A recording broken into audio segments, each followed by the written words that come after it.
दोस्तों नमस्कार। उम्मीद करता हूँ आप सभी स्वस्थ होंगे।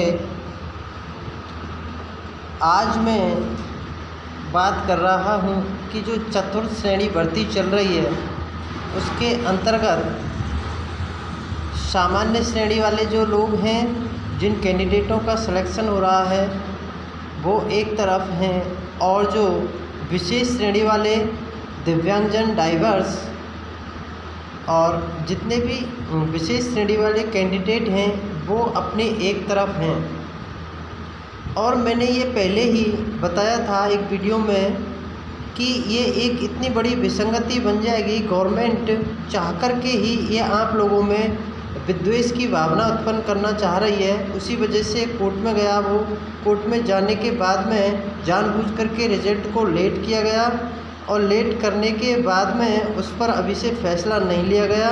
लेट होने के एवज में ही उन्होंने कि जो सामान्य श्रेणी के स्टूडेंट्स हैं वो रिजल्ट की मांग करने लगे हैं, और पूरे सोशल मीडिया पर छाया हुआ है कि 8 तारीख को आरएसएस बोर्ड पर घेराव करेंगे और रिजल्ट की मांग करेंगे, अपनी पूरी ताकत लगाएंगे। उधर जो दिव्यांगजन हैं और विशेष श्रेणी की डाइवर्स और विडो कैटेगरी की जो महिलाएं हैं वो अपने एक तरफ हैं कि हमारा रिजल्ट साथ ही घोषित किया जाए।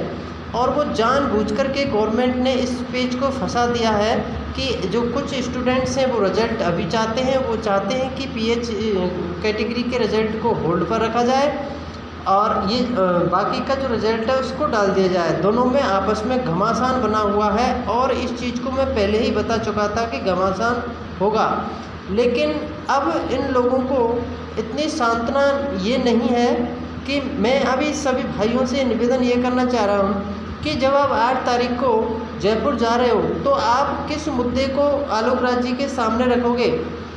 मैं इन सभी भाइयों से निवेदन कर रहा हूँ कि आप जाइए, अपने मुद्दों को रखिए, लेकिन वहाँ पे जाकर के आप ये ना कहें कि विशेष श्रेणी और दिव्यांगजन हैं उनके रिजल्ट को होल्ड करके रखें और जब जी चाहे आप उनका रिजल्ट दें। मैं आपसे निवेदन करना चाहता हूँ, इसमें विसंगति हो जाएगी और दोनों पक्ष, उधर आप 8 तारीख को जा रहे हैं और वो श्रेणी वाले, जो विशेष श्रेणी वाले हैं वो 10 तारीख को जा रहे हैं। ऐसी स्थिति वहाँ होगी, आप रिजल्ट निकलवाना की कहोगे, वो रिजल्ट को एक साथ निकलवाने की कहेंगे। इसलिए उनको गवर्नमेंट के लिए ये ऑप्शन मिल जाएगा कि ऐसे हम रिजल्ट नहीं निकाल सकते।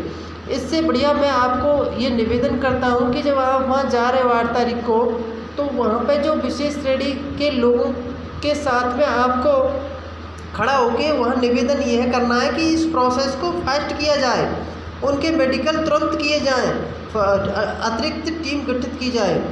ये सारी चीज़ें प्रोसेस को फास्ट करके ही इस तरीक़ा से रिजल्ट निकल सकता है।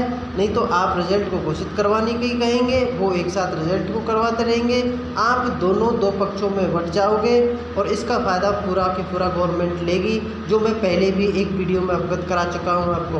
तो सभी भाइयों से निवेदन है, आप शहर से जाइए, चलिए, लेकिन वहाँ पे जो मांग आपकी होनी चाहिए वो यही होनी चाहिए कि आप कोशिश कीजिए कि रिजल्ट को एक साथ ही दिया जाए और जल्द से जल्द जितने भी शेष मेडिकल हैं उन मेडिकलों को प्रोसेस को फास्ट किया जाए, और बहुत ही जल्द हमें दिवाली से पहले इस पूरी प्रोसेस को करके हमारे जॉइनिंग दी जाए।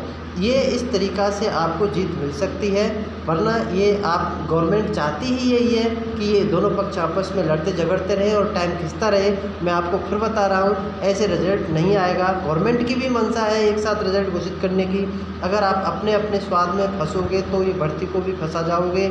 मैं आपसे सभी से निवेदन कर रहा हूँ, शहर से जाइए, लेकिन वहाँ पे आपकी जो मांग है वो यही होनी चाहिए कि दिव्यांग कैटेगरी की जो प्रोसेस है, जो मेडिकल है, वो फास्ट किया जाए। उसका जो भी आपको हाईकोर्ट का जो बयान आया था उसके खिलाफ आपको किस तरीक़ा से संगठित होकर के लड़ना है, यही मांग उठानी है। ऐसे ही आपको मिलके चलोगे तो आपको फ़ायदा मिलेगा, वरना दोनों पक्ष आपस में लड़ते रहना, भटकते रहना, रिजल्ट दोनों का नहीं आएगा, दोनों पर प्रभाव पड़ेगा। इसलिए मैं आपसे यही निवेदन करता हूँ, और आप चाहते हैं कि इसी प्रकार के भाईचारा और सद्भावना बना रहे, ऐसी इस खबर मिलते रहे, तो हमारे इस चैनल को भी प्यार और सपोर्ट दें। बहुत बहुत धन्यवाद, थैंक यू।